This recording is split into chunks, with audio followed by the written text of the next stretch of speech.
السلام علیکم، ست شری اکال، ہیلو ایوری ون، ویلکم ہے آپ کا میرے چینل پہ۔ چلے آج ملتے ہیں بہت ہی خوبصورت کہانی کے ساتھ۔ حلیمہ کی کہانی۔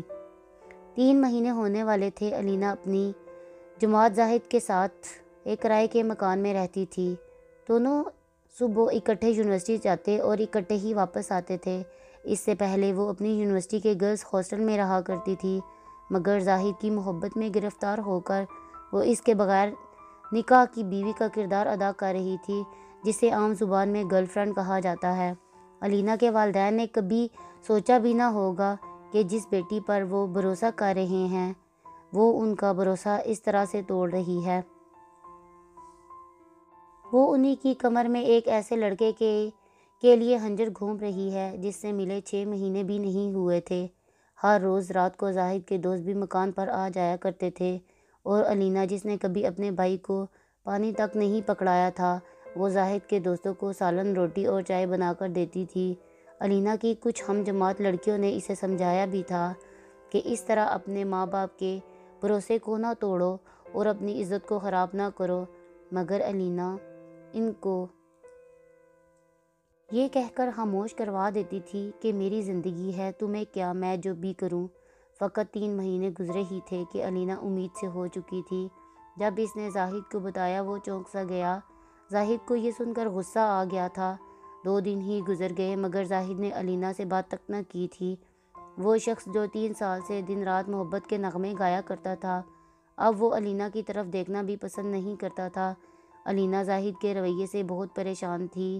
دوسری پریشانی اس کے پیٹ میں پل رہی تھی۔ اب زاہد دیر سے گھر آتا تھا اور خاموشی سے سو جایا کرتا تھا۔ علینا رات رو رو کر گزار دیتی، مگر زاہد کو اس کے رویے سے ذرا بھی فرق نہیں پڑتا تھا۔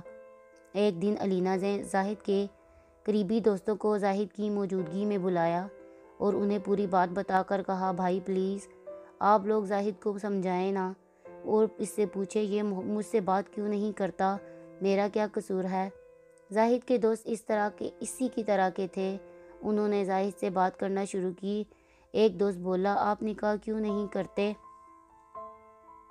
علینا بولی، میں نے یہ بات بہت بار کہی ہے ان سے، مگر یہ سنتے ہی نہیں۔ زاہد یہ بات سن کر ہنس پڑا۔ سب لوگ حیرت انگیز نظروں سے زاہد کو دیکھ رہے تھے۔ زاہد نے علینا کو کہا، تم باہر جاؤ۔ علینا نے کہا، جو بات ہے میرے سامنے کہو۔ زاہد گرج کر بولا، دفع ہو جاؤ یہاں سے۔ علینا روتی ہوئی کمرے سے باہر چلی گئی۔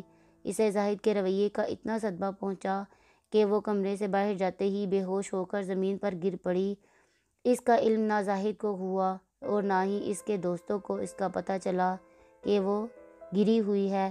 وہ آپس میں اپنی باتوں میں اتنے مصروف ہو چکے تھے۔ جب علینا کو ہوش آیا تو اسے کمرے سے آنے والی جو باتیں سنائی دیں وہ یہ تھی، یار تم لوگ پاگل ہو گئے ہو، کیا میں اس سے شادی کروں؟ کیونکہ پیٹ سے ہو گئی ہے تو کیا ہوا، سالی کو ہسپتال لے جا کر سارا کام سیدھا کر دوں گا، اور ویسے بھی پتہ نہیں جو بچہ اس کے پیٹ میں بن رہا ہے وہ میرا ہے بھی یا نہیں، مجھے تو کسی اور کا لگتا ہے، یہ تو میں مفت میں پھنس گیا ہوں۔ تم لوگ ہی بتاؤ، جو لڑکی اپنے ماں باپ کو دھوکہ دے سکتی ہے میرے ساتھ سو سکتی ہے، اور جو مجھے دھوکہ دے کر کسی اور کے ساتھ کیوں نہیں سو سکتی؟ کیا پتہ تم میں سے بھی کسی کے ساتھ اس کا چکر چل رہا ہو اور مجھے علم ہی نہ ہو۔ سب مل کر ہنسنے لگے۔ بس 2-3 دن بعد اسپتال جا کر ابارشن کرواتا ہوں، پھر 1 سال اور مزہ لوں گا، پھر سالی کو بھگا دوں گا۔ اب میرا یہ معیار تو نہیں کہ میں اس جیسی لڑکی سے شادی کروں۔ چلو مفت کی نوکرانی ملی ہوئی ہے اور تم لوگ زیادہ حاجی نہ بنو۔ تمہارے کارنامے بھی مجھ سے چھپے ہوئے نہیں ہیں۔ زاہد اور اس کے دوست زور زور سے ہنس رہے تھے۔ اب تو سالی سو رہی ہوگی، کل بستر والی ویڈیو بنا لوں گا، پھر یہ ہم سب کی رکھیل بن کر رہے گی اور ہمارا کچھ نہیں بگاڑ سکے گی۔ علینا کو اپنے کانوں پر یقین نہیں ہو رہا تھا۔ وہ اپنے کمرے میں گئی اور اندر سے لاک لا کر پوری رات اپنی غلطیوں پر روتی رہی۔ صبح 5 بجے زاہد نے دروازہ بجایا۔ علینا نے دروازہ کھولا اور مسکراتے ہوئے چہرے کے ساتھ اس سے ملی۔ زاہد بھی اپنے بنائے ہوئے پلان پر عمل کرنے کے لیے ہونٹوں پر مسکراہٹ سجائے ہوئے تھا۔ اس نے علینا کو گلے لگایا۔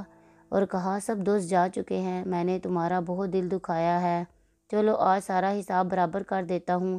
یہ کہہ کر وہ بیڈ پر لیٹ گیا۔ زاہد نے اپنی قمیض اتاری ہوئی تھی، علینا نے چاقو اٹھایا اور زاہد کے سینے کے پار کر دیا۔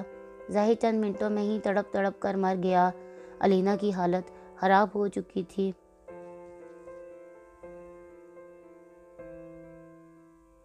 وہ فرش پر لیٹ گئی اور زاروں قطار رونے لگی۔ 7 بجے اٹھی، زاہد کی لاش بیڈ پر پڑی تھی، اس کا منہ علینا کی طرف تھا۔ علینا نے حقارت بھری نظروں سے لاش کی طرف دیکھا اور لات مار کر زاہد کا منہ دیوار کی طرف کر دیا۔ علینا نے کپڑے بدلے اور برقع پہن کر باہر جانے لگی اور خود سے باتیں کر رہی تھی اور سڑک کی طرف چلتی جا رہی تھی۔ تھوڑی ہی دیر بعد رک کر ایک ٹرک کے نیچے آ کر اپنی جان گنوا چکی تھی۔ یوں اس کہانی کا دردناک انجام مکمل ہوا۔